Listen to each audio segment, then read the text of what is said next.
एक चरवाहा रोज अपनी बकरियों को चराने ले जाता। दिन भर घूमने के बावजूद उसकी बकरियों का पेट ना भरता, क्योंकि उसके घर के करीब की सारी घास बकरियां और दूसरे जानवर पहले ही खा चुके थे। उसके घर से कुछ फासले पर एक नहर थी, जहां वो रोज अपनी बकरियों को पानी पिलाने ले जाता।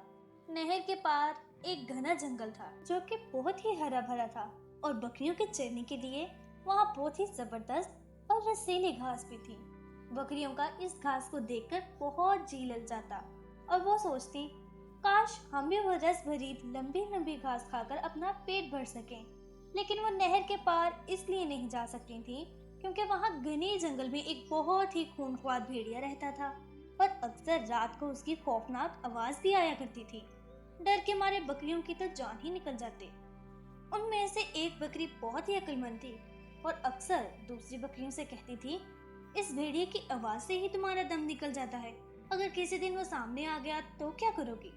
ये सोचकर सब बकरियां और भी सहम जाती। एक दिन उस अक्लमंद बकरी को बहुत ज्यादा भूख लगी हुई थी। नहर के पार उसे मजे मजे की घास भी नजर आ रही थी। उसने सोचा कि अभी तो दिन का वक्त है, भेड़िया तो रात को आता है, तो क्यों ना चुपके से नहर के पार हो जाऊं और जल्दी जल्दी पेट भरकर वापस आ जाऊं। बकरी ने आहिस्ता आहिस्ता अपने आप को गले से अलग किया और चरवाहे से नजर बचाकर नहर में उतर गई।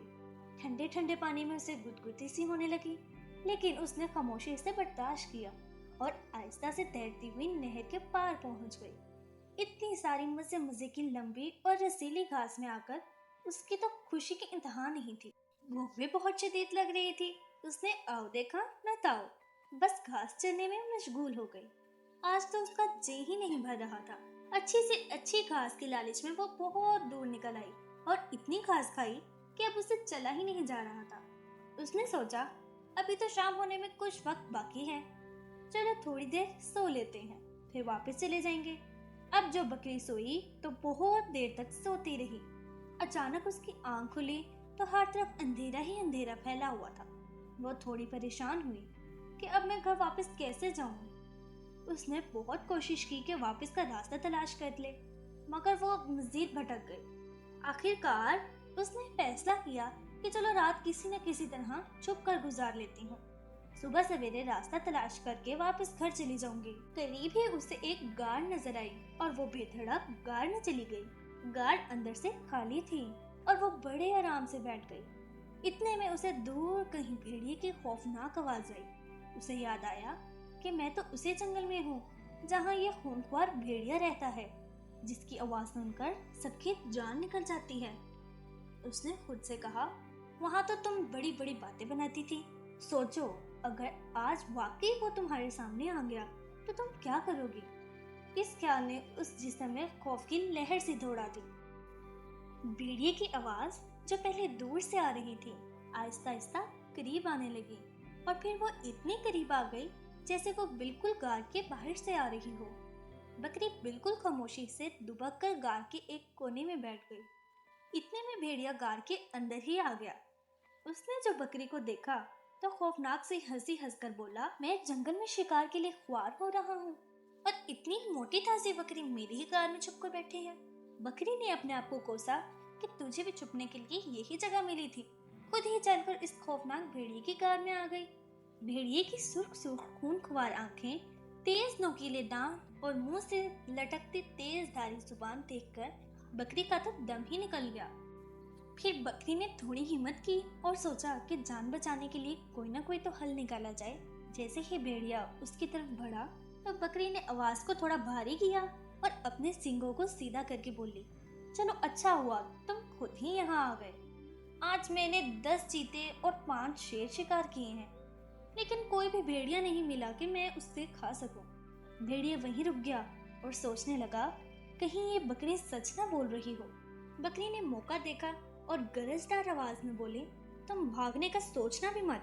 अब भेड़िया, जो घबरा कर कुछ पीछे को हट रहा था, दुबक कर वहीं बैठ गया और गिड़गिड़ा कर दरख्वास्त करने लगा, मैं बहुत गंदा हूँ, अगर आप इजाजत दें तो मैं नहर में नहा कर आ जाऊं, फिर आप मुझे शौक से खा लेना। बकरी ने कहा, अच्छा जाओ, मगर याद रखना, मुझे धोखा देकर भागने वाले कभी बचते नहीं। भेड़िए को जैसे ही इजाजत मिली वो सर पर पैर रखकर दौड़ गया। बकरी ने सुकून का सांस लिया और जान बचने पर अल्लाह का शुक्र अदा किया। दौड़ते दौड़ते भेड़िए को रास्ते में एक गीदड़ मिला। उसने पूछा, इतनी तेजी से कहाँ भागे जा रहे हो? भेड़िए ने जल्दी जल्दी गीदड़ को सारी बात बता दी। गीदड़ समझ गया कि बकरी ने उसे बेवकूफ बनाया है। गीदड़ हंसा और बोला, ओ भाई भेड़िए, आज तो तुम्हारी तरफ से दावत हो गई, दोनों मिलकर उड़ाएंगे।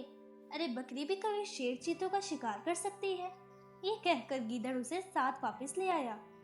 अब जो बकरी ने दोनों को साथ आते देखा तो ऊंची आवाज में बोली, अरे गीदड़, तूने बहुत अच्छा काम किया कि मेरे मुजरिम को पकड़ लाया। अब मैं तुझे मुंह मांगा इनाम दूंगी। गीदड़ ये सुनकर हक्का बक्का रह गया, जबकि भेड़िया जो पहले ही डरा हुआ था ये समझा कि गीदड़ भी बकरी के साथ मिला हुआ है और उसे बहला फुसलाकर दोबारा वापस ले आया। बस उसने फौरन गीदड़ पर हमला करके उसे मार दिया और पहले से दुगनी रफ्तार में वहां से दौड़ लगा दी और दोबारा मुड़कर कभी वापस नहीं आया।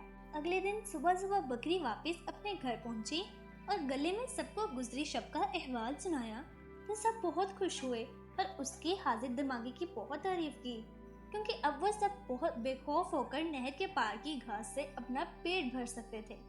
देखा बच्चों, हिम्मत और हौसला रखने और हाजिर दिमागी से बड़ी मुश्किल हल हो जाती है। ऐसी मज़ीद इंटरेस्टिंग वीडियोस देखने के लिए मेरे चैनल को सब्सक्राइब करें। शुक्रिया।